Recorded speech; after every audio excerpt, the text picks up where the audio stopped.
दोस्तों YouTube ने हर video में जो थैंक्स का ऑप्शन दिया है, बहुत ही अमेजिंग ऑप्शन है। इसके जरिए आप कम से कम या ज्यादा से ज्यादा जितना भी आर्थिक तौर पर मेरे चैनल को सपोर्ट करना चाहें कर सकते हैं।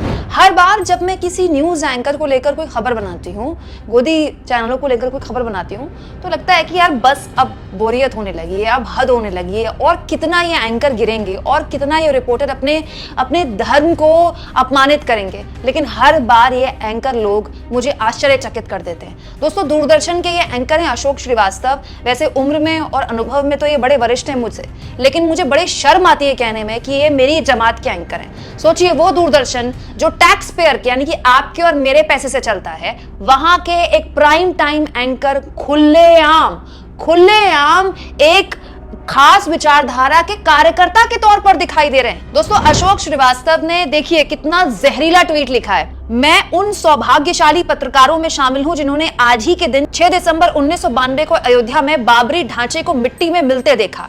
कार सेवकों ने उस दिन जो शौर्य दिखाया, उसके कारण ही अब 22 जनवरी को जन्मभूमि पर राम मंदिर बनने जा रहा है। शाम को जब कार सेवकों ने मंदिर निर्माण के लिए भूमि को समतल कर दिया था, तब वहां मौजूद कुछ अंग्रेजी पत्रकारों ने भविष्यवाणी की थी कि अब भारत टुकड़े टुकड़े हो जाएगा। पर भगवान राम के आशीर्वाद से भारत आज विश्व में ताकत बनकर उभर चुका है। कार सेवकों को नमन।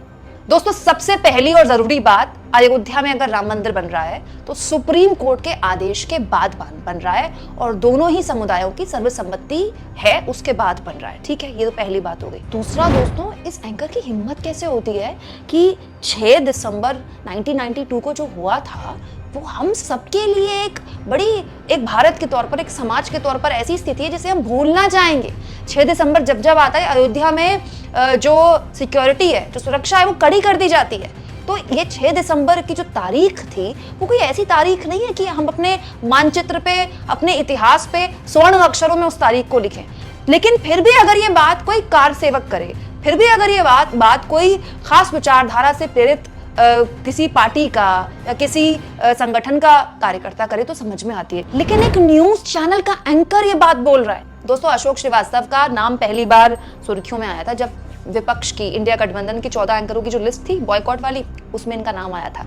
अभी हाल ही में इन्होंने यूट्यूबर और पत्रकार प्रज्ञा मिश्रा को लेकर बहुत ही वाहियात बातें की हैं। उसके बाद इनको मुंह की भी खानी पड़ी है और उसके 2-3 दिन के अंदर उनका ये ट्वीट, अशोक श्रीवास्तव का ये जो बात है जिसमें वो आज की तारीख को एक खुद को सौभाग्यशाली मानते हैं कि आज की तारीख को उन्होंने कवर किया था जो 1992 में हुआ था, कि बात दिखाता है कि अशोक श्रीवास्तव को एग्जैक्टली पता है कि वो क्या बोल रहे हैं, एग्जैक्टली पता है कि वो किसके लिए बोल रहे हैं, किसके इशारे में बोल रहे हैं, किसको खुश करने के लिए बोल रहे हैं। सोचिए दोस्तों, ऐसे लोग हम यूट्यूबर्स को गालियां बकते हैं, हम यूट्यूबर्स की आलोचना करते हैं। जो आदमी अपने सोशल मीडिया हैंडल में इस तरह की बात खुलेआम बोल रहा है, वो किस विचारधारा के साथ एंकरिंग करता होगा? वो क्या अपने आप को पत्रकार कहता है? अरे पत्रकार का झोला फेंक दो ना, खुलेआम आ जाओ एक कार्यकर्ता के तौर पर। हमारे लिए भी आसानी होगी, आपके लिए भी आसानी होगी।